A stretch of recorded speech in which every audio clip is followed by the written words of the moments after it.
Bismillahirrahmanirrahim. Assalamualaikum warahmatullahi wabarakatuh. Waalaikumsalam warahmatullahi wabarakatuh. Ya, terima kasih atas undangan yang diberikan. Terima kasih Prof. Munif dan Bapak Dr. Sony.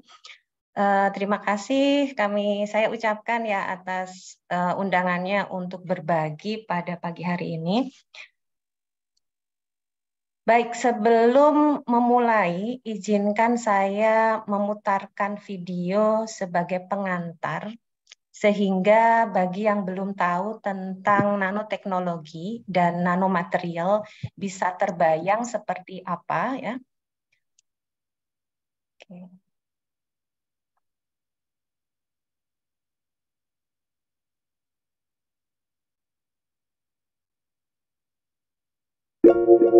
Suaranya sudah terdengar?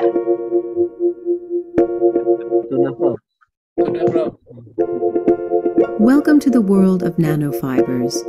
Nanofibers are so tiny that you never see one with the naked eye. What you see is only a reflection of light. Their true image can only be seen using an electron microscope. Nanofibers are part of the nano world, where sizes measure around 1/1000th of a meter. Nanofibers are already changing our lives, giving new properties in things around us. A small drop of polymer solution is the starting point in making nanofiber. The drop is electrically charged in a high-voltage electric field to give birth to nanofiber. The fibers are laid over each other, resulting in a nanofiber mat. You can get an idea of the small size of nanofiber by comparison with bacteria, which are unable to penetrate through a nanofiber mat, as the pore size of the mat is much smaller than the size of the bacteria. Nanofibers are thus capable of protecting against bacteria and viruses. A nanofiber membrane can stop water from passing through, such as through clothes. Drops of water slip away on the mat's surface. However, textile materials of nanofibers are very breathable because air molecules can get through the same membrane easily. For example, a nanofiber breathing mask prevents bacteria from being inhaled, yet at the same time allows comfortable breathing. There are hundreds of nanofiber applications. Owing to their specific characteristics, nanofibers are a revolutionary material for the third millennium.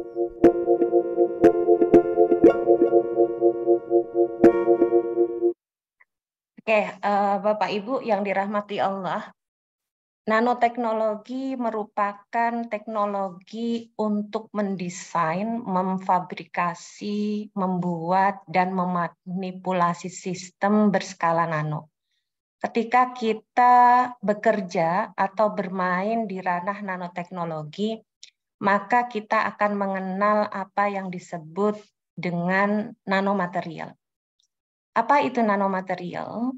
Nanomaterial merupakan material atau bahan yang mempunyai ukuran kurang dari 100 nanometer pada salah satu dimensinya. Jadi kalau kita punya material 3 dimensi, maka ada panjang, ada lebar, dan ada tinggi. Sehingga yang disebut sebagai nanomaterial, at least salah satu dimensinya dia berukuran kurang dari 100 nanometer. Nah, seberapa kecil ukuran 1 nanometer itu? 1 nanometer sama dengan 10 pangkat min 9 meter. Ya. Bapak Ibu yang dirahmati Allah, seberapa kecil suatu bahan yang berukuran kurang dari 100 nanometer? Berikut adalah perbandingan ukuran nanomaterial dengan beberapa material yang mungkin Bapak Ibu sudah familiar ya. Dalam slide ini kita lihat dimulai dengan semangka di ujung sebelah kanan ya. Semangka yang berukuran sedang dengan diameter mungkin sekitar 10 cm ya. Kemudian kita bergerak ke sebelah kiri dengan gambar di atas semangka ya. Ada koin kalau di kita mungkin 100 rupiah ya yang berukuran 1 cm. kemudian bergerak lagi ke kiri, ya, di sebelah bawah. Kalau kita tanda tangan, di akhir tanda tangan kita itu biasanya pulpen kita berhenti dan membuat sebuah titik gitu ya. Maka titik itu kurang lebih berukuran 1 mm. Kemudian kita bergerak lagi, ada gambar di bagian atas, itu adalah rambut kita. Rambut kita itu berukuran sekitar 100 mikrometer.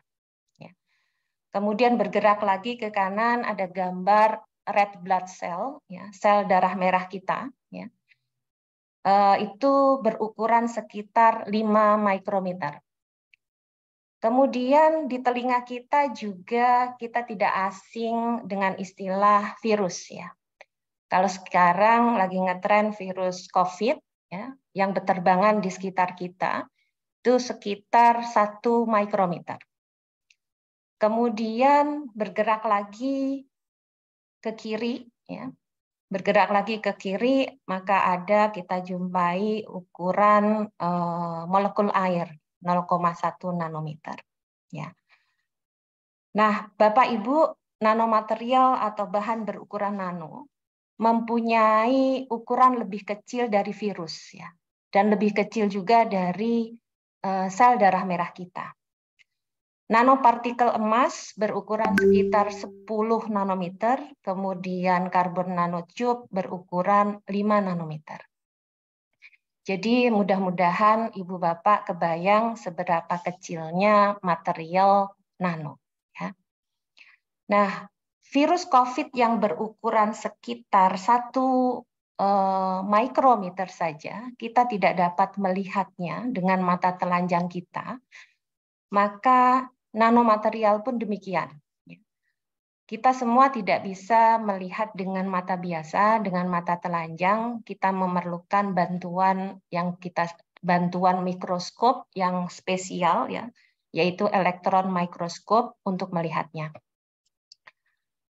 Bapak Ibu yang dirahmati Allah, Allah Subhanahu wa Ta'ala berfirman dalam kitabnya yang mulia, dalam Quran surat Saba ayat 3, yang artinya, dan orang-orang kafir berkata, hari kiamat itu tidak akan datang kepada kami. Katakanlah, pasti datang. Demi Tuhanku yang mengetahui yang gaib, kiamat itu pasti akan datang padamu. Tidak ada yang tersembunyi baginya sekalipun seberat dzarrah, ya, baik yang di langit maupun yang di bumi. Yang lebih kecil dari itu atau yang lebih besar dari itu. Semuanya tertulis dalam kitab yang jelas. Nanomaterial yang merupakan material yang sangat kecil, mungkin lebih besar sedikit daripada atom, ya. Dan dengan nanomaterial itu Allah yang Maha Besar mengajarkan kita ilmu pengetahuan. Bapak Ibu yang dirahmati Allah, berikut adalah beberapa bentuk nanomaterial. Ada yang berbentuk nanopartikel, ada yang berbentuk nanotube, ada yang berbentuk nanoseed, ada yang berbentuk nanodots, dan ada yang berbentuk nanofiber. Sesungguhnya bentuk-bentuk nanomaterial itu bisa kita desain atau kita rekayasa. Ya. Misalnya, apakah kita ingin nanopartikel kita mempunyai lubang di dalamnya, sehingga kita bisa mensisipkan obat di dalamnya, ini kita bisa desain, sehingga kita bisa aplikasikan untuk drug delivery. Nah, bagaimana kita membuat atau memfabrikasi nanomaterial? Sesungguhnya metode pembuatan nanomaterial sangat beragam, tergantung dari material bahan bakunya.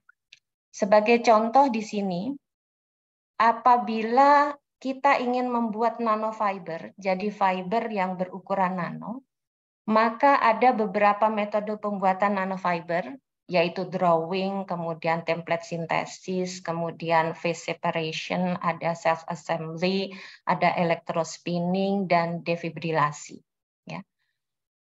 Nah, kita tidak akan membahas satu persatu, tapi di antara dari sekian banyak metode untuk membuat nanofiber yang bisa di scale up atau diproduksi secara besar, ya, adalah dengan metode electrospinning. Ya, jadi Bapak Ibu bisa terbayang electrospinning seperti apa, itu ada gambar di sebelah kanan. Jadi electrospinning itu merupakan suatu proses pembuatan nanofiber yang oleh banyak saintis dikatakan lebih efisien karena memanfaatkan pengaruh medan listrik dalam menghasilkan pancaran dari suatu larutan atau suatu lelehan polimer yang bermuatan listrik. Jadi pada prinsipnya untuk mekanisme pembuatan serat atau fiber yang berukuran nano dengan electrospinning adalah dengan cara mendorong larutan polimer yang diberi tegangan listrik tinggi menggunakan siring pump hingga membentuk butir atau tetesan larutan pada ujung kapiler spinneretnya, ya. Sehingga butir atau tetesan larutan polimer yang telah terindustri muatan listrik akan meloncat atau bergerak ke arah elektroda yang bermuatan berlawanan sambil disertai tentu saja proses penguapan. Sehingga yang tertinggal di kolektor atau pengumpul hanya serat polimer yang berukuran nano. Ya.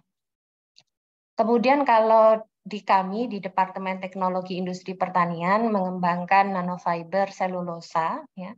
Jadi dari bahan berlignoselulosa seperti kayu, kemudian limbah TKKS, kemudian kelapa sawit, sabut kelapa, daun nanas, juk, dan bahan berlignoselulosa lainnya menggunakan metode defibrilasi dengan mechanical treatment atau dengan chemical treatment. Nah, slide ini menunjukkan beberapa gambar nanoselulosa dari berbagai sumber hasil analisa dengan menggunakan transmission electron microscope dan atomic force microscope. Seperti kita lihat di sini, panjang nanoselulosa. Jadi kalau Bapak Ibu tahu apa itu nanoselulosa, biasanya misalnya seperti di pohon gitu ya, itu komponen utama penyusun dinding sel tanaman itu selulosa, lignin, dan hemiselulosa. Nah, lignoselulosa itu membuat struktur kayu itu kuat. Ya. Nah, kita lihat di sini panjang nanoselulosa yang berhasil diisolasi itu berkisar 100 sampai 500 nanometer dengan lebar atau diameter berkisar 2 nanometer sampai 25 nanometer. Nah, setelah kita mengetahui dan terbayang tentang nanomaterials, bagaimana sifat-sifat nanomaterial, sehingga kita akan mendapatkan kebermanfaatannya. Bapak Ibu yang dirahmati Allah, bahan dan material yang direduksi menjadi skala nano dapat menunjukkan sifat yang berbeda dibandingkan dengan apa yang mereka tunjukkan pada skala makronya. Jadi misalkan suatu substansi yang di ukuran besarnya, ukuran makronya itu dia opak, ya, bisa berubah menjadi transparan ketika dia berukuran nano. Jadi misalkan tembaga. Kalau tembaga berukuran nano, kita bisa dapatkan tembaga yang transparan. Kemudian ada material atau bahan yang dia bersifat stabil ketika berukuran nano, ketika berukuran makro, tapi berubah menjadi mudah terbakar ketika berukuran nano. Ini misalkan aluminium. Kemudian dari isolator berubah dari isolator ketika berukuran makro dan menjadi konduktor ketika berukuran nanometer. Jadi misalkan silikon, ya. Dan dari padatan berubah menjadi cairan pada suhu kamar itu misalkan emas. Ya. Kemudian nanomaterials juga cenderung lebih reaktif secara kimia daripada partikel berukuran makronya karena memiliki luas permukaan yang lebih besar. Sehingga peningkatan rasio luas permukaan terhadap volume inilah yang mengubah sifat mekanik, termal, dan katalitik material atau bahannya.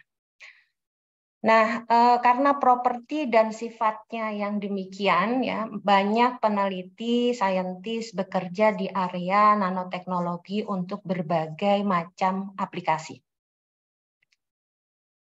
Berikut Bapak Ibu perubahan warna, contoh perubahan warna dari material emas dan perak ketika ukurannya berubah menjadi nanometer. Jadi kalau ukuran awal bahan bakunya kan emas ya, berwarna emas, kemudian perak berwarna perak. Tetapi ketika perak berukuran 100 nanometer, maka warnanya tidak perak lagi, tetapi berubah menjadi merah. Ya, demikian juga misalnya untuk emas, ketika ukurannya makro, ya dia warnanya emas, tetapi ketika dia berukuran sekitar 50 nanometer, maka dia berwarna hijau. Ya, ini adalah perubahan warna ya karena perubahan ukuran partikelnya. Bapak Ibu yang dirahmati Allah, aplikasi nanomaterial sangat luas sekali ya. Ini berikut diagram aplikasi nanomaterials ya, dapat diaplikasikan di tekstil, kemudian biomedis, kemudian di pangan, pertanian, lingkungan, elektronik, dan lain sebagainya. Bapak Ibu yang dirahmati Allah, ada yang sangat menarik kita temukan di jurnal Nature. Jurnal Nature ini jurnal paling top di bidang sains. Dan jurnal ini sudah ada sejak 1869 sampai sekarang. Ya. Jadi ketika saya cek di scopus.com, ternyata awal munculnya Nature ini pada tahun 1869. Di jurnal ini ada satu artikel yang sangat menarik. Artikelnya hanya satu halaman saja, yang berjudul Carbon Nanotubes in Ancient Damascus Fabric. Ya. Objek penelitian artikel ini adalah pedang Damaskus yang pertama kali ditemui oleh tentara salib ketika berperang melawan kaum muslimin. Ya. Pedang ini memiliki ciri-ciri atau properti yang tidak ditemukan pada steel atau baja di Eropa, ya. Yaitu properti yang tidak ditemukan itu atau properti yang berbeda itu adalah pola pita bergelombang khas yang dikenal sebagai damas. Jadi di sini pedang Damaskus itu dari kata damas ternyata bukan dari daerah Damaskus, tapi dari Damas yang artinya air ya, atau diairi gitu ya. Dengan sifat pedang Damaskus ini mempunyai sifat mekanik yang luar biasa dan ujungnya sangat tajam. Konon bisa membelah sutra dengan sekali tebas. Nah, penelitian ini menggunakan mikroskop elektron transmission resolusi tinggi untuk memeriksa sampel pedang Damaskus dari abad ke-17. Dan hasilnya adalah pedang tersebut mengandung carbon nanotubes dan nanowires.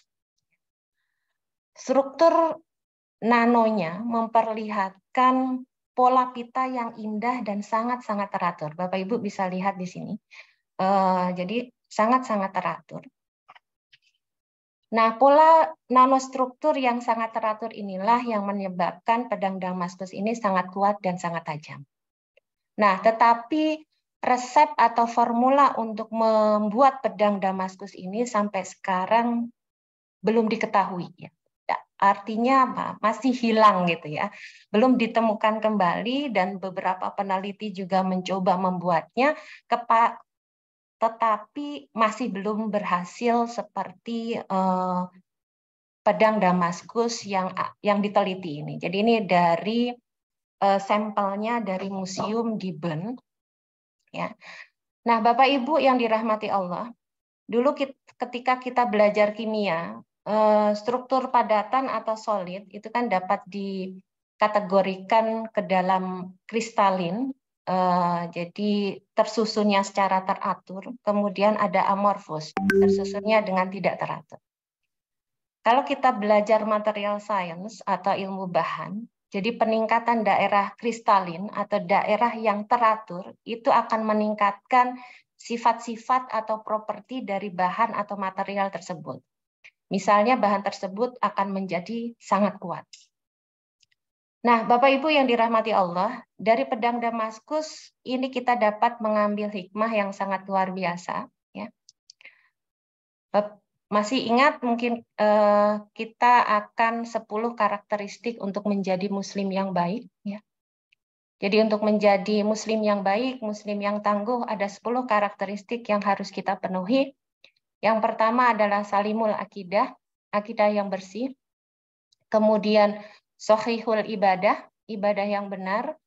Kemudian matinul khuluq, akhlak yang kokoh. Kemudian qawiyul jism, kekuatan jasmani. Kemudian musafqaful fikri, ya, kecerdasan dalam berpikir. Kemudian harisun alal waktihi, pandai menjaga waktu. Kemudian mujahadun li nafsihi, mampu menjaga hawa nafsu. Kemudian yang ke-8, mungkin yang sangat berkaitan dengan nanostructure yang ditunjukkan oleh pedang Damaskus tadi adalah munadzamun fi su'unihi, teratur dalam segala urusan.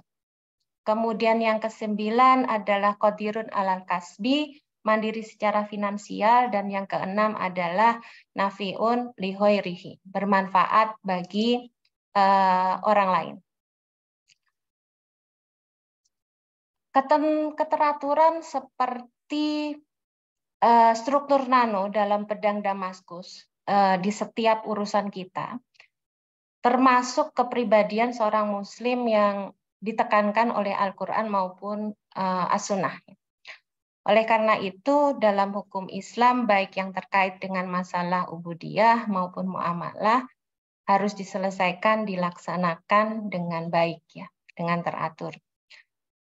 Ketika suatu urusan itu ditangani secara teratur, secara profesional, maka insya Allah hasil yang akan kita peroleh juga luar biasa. Ya, ini dalam Quran surat Al-An'am ayat 135. Qul ya qaumi malu ala makanatikum inni amilun fasawfa ta'lamun. Mang takunu lahu aqibatud dari innahu la yuflihud dzalimun. Katakanlah Muhammad, hai kaumku, berbuatlah sepenuh kemampuan kalian. Sesungguhnya aku pun berbuat. Kelak kalian akan mengetahui siapa di antara kita yang akan memperoleh hasil yang baik di dunia ini, dari dunia ini. Sesungguhnya orang-orang yang zalim itu tidak akan mendapat keberuntungan. Kemudian dalam Quran surat As-Saff ayat 4, sesungguhnya Allah menyukai orang-orang yang berperang di jalannya dalam barisan yang teratur, seakan-akan mereka seperti suatu bangunan yang tersusun kokoh. Bapak Ibu yang dirahmati Allah, Allah yang maha besar, Allah yang maha berilmu, juga membentangkan ilmu pengetahuan melalui ciptaannya, yaitu kupu-kupu. Kolapris, ruby, dan blue morpho, ya. Struktur nanonya dapat kita lihat di slide ini. Ya. Bapak Ibu dapat bisa melihat struktur nanonya di gambar sebelah kanan, ya. Itu di bawah elektron mikroskop. Nah, hal yang menarik dari kedua kupu-kupu ini adalah warna yang kita lihat sesungguhnya bukan berasal dari pigmen warna. Ya. Dan hal yang mengejutkan adalah sayapnya terdiri dari struktur nano yang transparan. Ya. Nah, lalu akan timbul pertanyaan kita, bagaimana struktur nano yang transparan dapat menghasilkan warna yang sangat indah? Ya. Kita mungkin ingat ketika kita kecil dulu, kita suka bermain gelembung sabun. Ya. Ingat bagaimana gelembung berubah warna saat terkena cahaya. Ya. Nah, efek ini adalah tentang bagaimana cahaya berinteraksi satu sama lain. Jadi Bapak Ibu, sayap kupu-kupu, ya, dua sayap kupu-kupu dari dua kupu-kupu ini, ya, terdiri banyak lapisan struktur nano yang sesungguhnya diapit oleh udara, ya, seperti yang sisik ikan ini, ya. Nah, saat cahaya mengenai lapisan dengan jarak yang sama, maka akan banyak pantulan menciptakan pola interferensi konstruktif yang mengakibatkan mata kita menangkap warna yang sangat intens. Ya. Jadi struktur nano ini berkontribusi pada pemilihan warna dengan hanya memantulkan panjang gelombang tertentu. Jadi bergantung pada bentuk, kemudian ukuran, kemudian sudut, dan jarak strukturnya. Warna-warna tertentu mungkin akan hilang atau diperkuat secara selektif. Memberikan misalnya warna biru, kemudian warna hijau, kemudian warna coklat pada sayap. Nah, dengan mencontoh struktur kupu-kupu yang seperti ini, banyak peneliti di seluruh dunia mengembangkan alat-alat elektronik, terutama teknologi screening teknologi. Kemudian Allah yang Maha Berilmu juga mengajarkan struktur nano di daun teratai yang banyak kita jumpai di danau-danau kita. Ya. Apa yang kita pelajari dari struktur daun teratai? Ya. Kita tahu kalau air yang menetes di atas daun teratai itu airnya akan langsung gelinding ke bawah, ya, jatuh, atau dia akan seperti itu, ya, seperti gambar, dia udah bulat-bulat aja, tidak terserap oleh daun teratai. Ini menunjukkan bahwa permukaan daun teratai ini bersifat super hidrofobik, ya, sangat tidak menyukai air. Nah, sekarang pertanyaannya, bagaimana sifat super hidrofobik ini muncul di permukaan daun teratai? Ternyata ketika kita lihat di scanning elektron mikroskop, ya, maka Bapak Ibu bisa melihat strukturnya seperti di gambar sebelah kanan. Ya, ternyata ditemukan bahwa daun teratai memiliki dua tingkat struktur yang menjelaskan perilaku ini, ya, yaitu struktur mikro yang terdiri dari gumpalan-gumpalan permukaan dan struktur nano yang dibentuk oleh rambut-rambut kecil. Ya. Yang mungkin dengan skala 20 mikrometer di gambar tersebut, ya, di SEM image-nya kita tidak bisa melihat rambut-rambut kecilnya. Nah, kemudian kedua sistem tersebut dibentuk oleh lapisan wax atau lilin yang bersama-sama membuat permukaan daun teratai itu bersifat super hidrofobik. Nah, berdasarkan lotus effect ini, fenomena daun teratai ini, para peneliti terinspirasi untuk mengembangkan lapisan anti air, kemudian lapisan yang dapat membersihkan diri sendiri, kemudian fabrik yang anti air atau anti noda, ya. Nah, berkat geometri khusus dari permukaan daun teratai ini juga memungkinkan kita membuat atau membangun atap-atap rumah kita dapat membersihkan kotorannya sendiri yang menumpuk, ya, di atasnya. Nah, Bapak Ibu, mungkin mohon izin untuk memutarkan video kembali di akhir presentasi saya. Ini adalah salah satu aplikasi nanomaterial yang mungkin sekarang banyak diharapkan oleh banyak orang, ya, yaitu untuk aplikasi drug delivery. Kita bisa saksikan bersama-sama.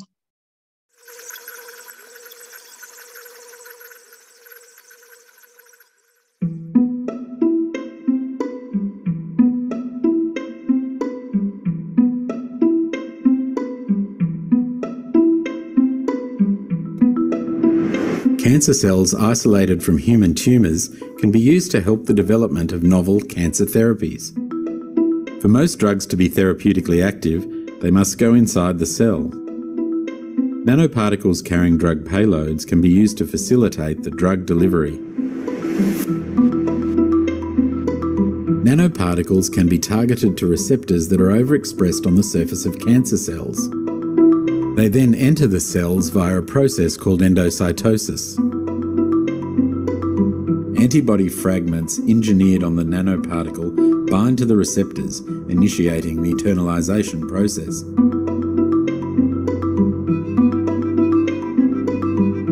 Inside the cell, clathrin proteins form a cage around the developing endocytic vesicle, which is then cleaved from the cell membrane.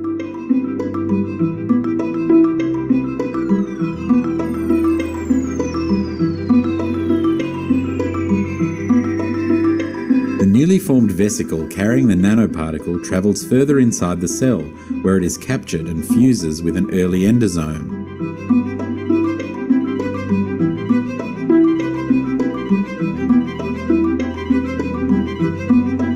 Inside the acidic endosomal compartment, the nanoparticle degrades, releasing the therapeutic cargo, which induces a controlled death of the cancer cell.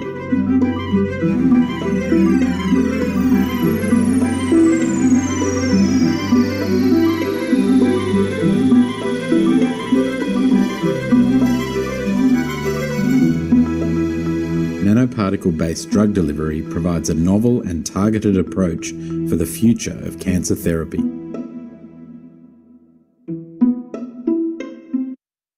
Ya, A'udzubillahi minasyaitonirrajim. Bismillahirrahmanirrahim. Inna fi khalqis samawati wal ardi wa ikhtilafil laili wan nahari la yati li ulil albab. La ayatil li ulil albab.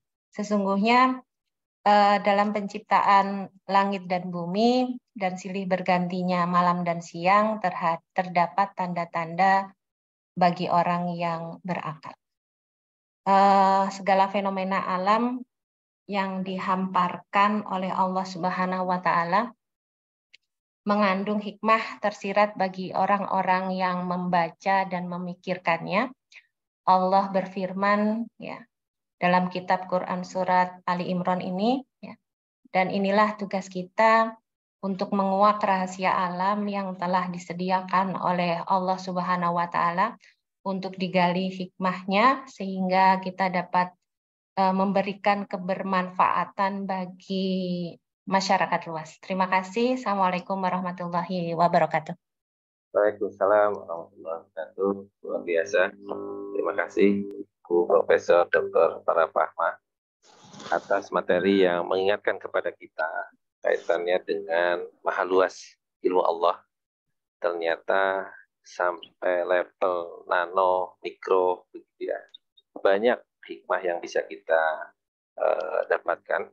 Salah satunya adalah tadi misalkan kita diminta untuk berbaris teratur, gitu ya.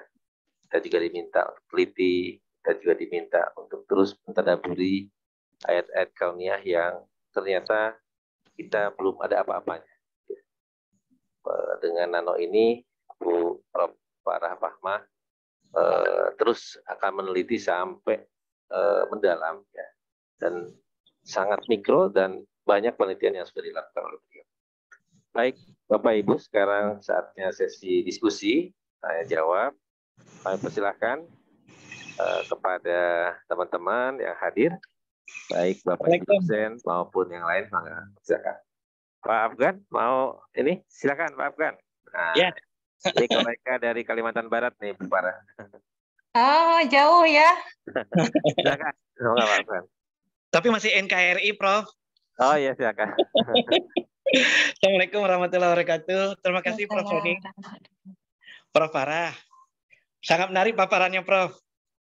Terima kasih. Gani dari jurusan Kimia FMIPA Untan, Tanjung Oh, Perak. iya. Salam kenal, Pak. Yang mau saya tanyakan, Prof, tadi itu film terakhir tadi itu betul-betul memang inspirasi. Tapi itu kan ukuran molekul yang nano. Apakah memungkinkan kita untuk, ya kita ini kan banyak biodiversity, baik itu berupa yang diolah menjadi jamu atau fitofarmaka gitu kan, atau nantinya berupa minyak asiri. Bisakah kita untuk membuatnya dalam jamu tadi atau apa namanya serbuk dari tumbuhan-tumbuhan obat kita tadi dalam molekul nano, Prof? Iya. Nah, jadi baik jamu, apakah ekstrak terstandar atau fitofarmaka atau berupa minyak asiri gitu, Prof? Iya. Iya. Terima kasih, Pak Afgan. Baik. Ini langsung ditanggapi atau gimana, Pak Sony? Langsung aja, Bu, biar tidak lupa. Iya. Ya, terima kasih Pak Afgan. Sangat menarik. Jadi di IPB, di lab kami sudah mengembangkan ya Pak Afgan. Jadi beberapa mahasiswa S3, jadi kemarin mereka ada yang sudah lulus ya. Jadi minyak atsirinya dikapsulasi ya, di nano enkapsulasi. Jadi di enkapsulasi misalkan kita bisa menggunakan enkapsulatnya itu starch ya, starch. Jadi starch nanopartikel. Jadi kita bikin starch nanopartikel. Jadi starch nanopartikel itu sangat menarik karena dia materialnya kita bisa setting materialnya itu bolong di dalam. Ya. Jadi kita bisa men-trap ya, men-trap tadi minyak atsiri, kemudian kita kapsulasi sehingga kita tapi masuknya ke nano enkapsulasi ya, supaya kita bisa masuk ke misalnya lambung, usus secara efektif dan efisien. Nah, ketika kita sudah mampu mengenkapsulasi dengan ukuran nano, minyak atsiri atau bahan-bahan aditif lainnya, itu bahan-bahan aktif maksud saya, bahan aktif lainnya, tantangan terbesarnya adalah bagaimana kita bisa mendesain bahan pengkapsulatnya. Jadi bahan pengkapsulatnya itu kita pinginnya kan misalnya kita masuk jadi obat, jadi kita ingin obatnya itu tidak terdegradasi di lambung. Jadi dia belum di lambung, tapi dia harus kondisinya nanti setelah di lambung dia masuk ke usus halus lebih banyak. Nah, karena kalau misalnya bahan pengkapsulat kita itu kita desain, kemudian di lambung masuk ke lambung langsung hancur gitu ya, maka obatnya nggak sampai tuh ke usus halus, ya. Tidak bisa ke usus halus. Nah, itu tantangan terbesarnya. Jadi bagaimana kita meng-create suatu biomaterial sehingga kita bisa mengenkapsulat, menyelimuti tadi zat aktif kita, tetapi pada kondisi tertentu kan kita inginnya langsung ke usus halus gitu ya, supaya terserap efektif gitu. Nah, kita ingin yang terserap ke usus halus itu misalnya lebih dari 80%. Sehingga kita harus mendesain bagaimana material supaya tadi dia tidak dalam perjalanannya itu dia tidak hilang banyak, tetapi langsung tepat sasaran ke tujuan yang kita tuju. Nah, demikian juga kalau misalnya untuk drug delivery, kita kan pinginnya si obat itu kan langsung to the point ke tujuannya. Dia nggak jalan-jalan gitu ya. Misalnya yang kita tuju adalah misalnya cancer di mana gitu ya, di satu titik mana gitu. Kita inginnya kan dia nggak jalan-jalan, kemudian yang diserang adalah sel-sel yang yang sehat malah ya. Kita kan inginnya yang tadi tertujunya ya di sel-sel yang sakit. Nah, itu yang sebenarnya yang desain bagaimana kita mendesain materialnya itu yang jadi titik kritisnya ya, tantangan tersendiri. Tapi memungkinkan Pak, sangat memungkinkan kita mengenkapsulasi. Nanti bisa kita berkolaborasi. Oh, bisa. Baik, Prof. Makasih banyak, Prof. Ya, sama-sama. Ya, jadi nanti Kang Afgan ditunggu kolaborasinya oleh Bu Prof Farah. Ya. Siap. Ya. Mari kolaborasi. Baik, selanjutnya Mas Imam, kami persilakan. Baik, terima kasih Pak untuk kesempatannya. Terima kasih juga Ibu untuk Prof untuk presentasinya gitu luar biasa gitu. Saya mohon izin untuk memperkenalkan diri terlebih dahulu. Saya Imam dari Departemen Fisika. Ya sekarang sedang menjalankan riset juga yaitu tentang apa namanya? Kebetulan risetnya memang tentang nanoteknologi material juga Bu. Jadi banyak yang memang saya dapatkan lebih banyak lagi tuh terkait dengan insight terkait dengan nanoteknologi material ini sendiri seperti itu Bu. Nah yang ingin saya tanyakan itu mohon izin gitu Prof ya, di sini ada beberapa gitu. Yang pertama terkait dengan shape dari nanomaterial itu kan bervariasi ya Bu. Nah itu saya penasaran gitu terkait dengan metodenya sendiri itu apakah dijalankan secara trial and error gitu atau memang ada simulasinya terlebih dahulu gitu Prof terkait untuk penggunaannya seperti itu, karena sejauh pengalaman saya sendiri membuat itu ya AO Nanostars waktu di BRIN itu kemarin katanya apa namanya ketika kita sedikit aja metode yang tidak ada yang salah gitu ya, ada yang tidak sesuai dengan riset sebelumnya itu ada perbedaan gitu dari shape-nya seperti itu. Itu yang pertama. Terus yang kedua terkait dengan drug delivery itu apakah ada perhitungannya Prof agar bisa gitu sampai pada tempat yang dituju itu tadi gitu.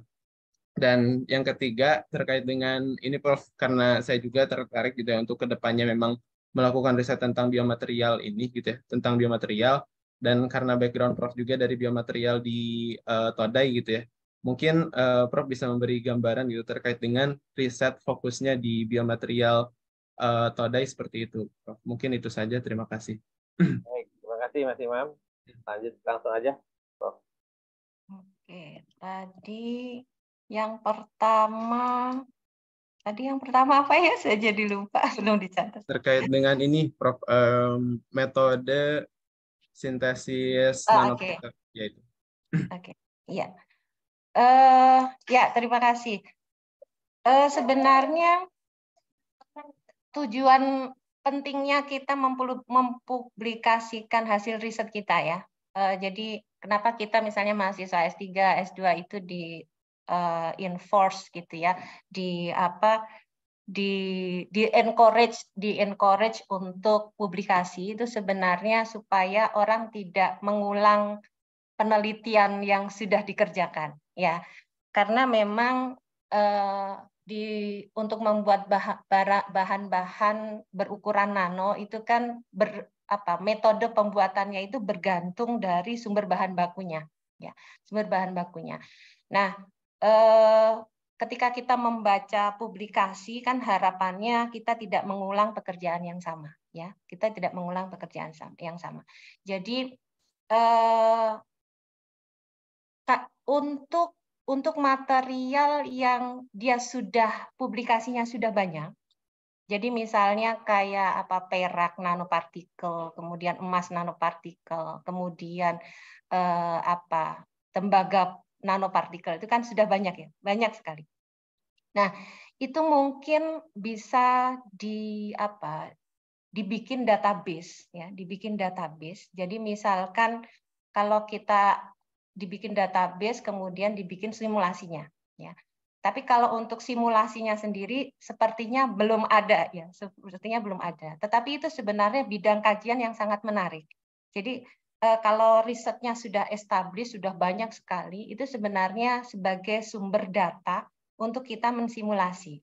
Jadi ketika ada orang yang misalnya, bagaimana kalau kondisinya pada suhu sekian, kemudian pada tekanan sekian gitu ya. Nah, orang bisa memprediksi akan seperti apa.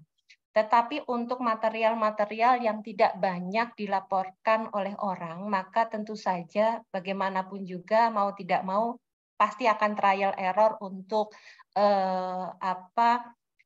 preliminary study-nya ya. Seperti itu ya Mas Imam. Kemudian Yang nomor 2, untuk perhitungan untuk sampai mana, ya, untuk sampai mana yang kami bisa lakukan di lab, ya, yang masih baru kami lakukan di lab, itu memang hanya seberapa sih dia menyerapnya, misalnya kalau tadi di tubuh gitu ya, jadi kita masuk ininya ke in vitro gitu ya, ke in vitro, jadi belum sampai ke in vivo yang diujikan langsung, maka kita lihat misalnya kalau di lambung itu di pH berapa, maka kita hitung misalnya pelepasan zat aktifnya pada pH sekian itu berapa. Kemudian di usus halus dia kan punya pH tertentu ya, yang berbeda dengan misalnya pH usus halus dan pH lambung itu kan berbeda. Nah, itu paling ujinya yang baru kita lakukan seperti itu, Mas Imam. Kemudian untuk riset di Tokyo University ya, ini ya memang tergantung pada program studinya apa. Jadi kalau program studinya di biomaterial itu di fakultas di mana Graduate School of Life Sciences, maka yang berkembang adalah nanoselulosa. Tetapi kalau dia di Graduate School of Sekolah Kedokteran, ya, maka dia ke drug delivery. Ya. Demikian Mas Imam. Oke, terima kasih Prof. Berarti memang untuk tergantung prodinya ya Prof. Di sana akan berbeda-beda gitu ya biomaterial. Iya, betul. Oh, iya. Baik, terima kasih Prof. sebelumnya. Baik, terima kasih Mas Imam. Mudah-mudahan puas dengan penjelasan Ibu Prof.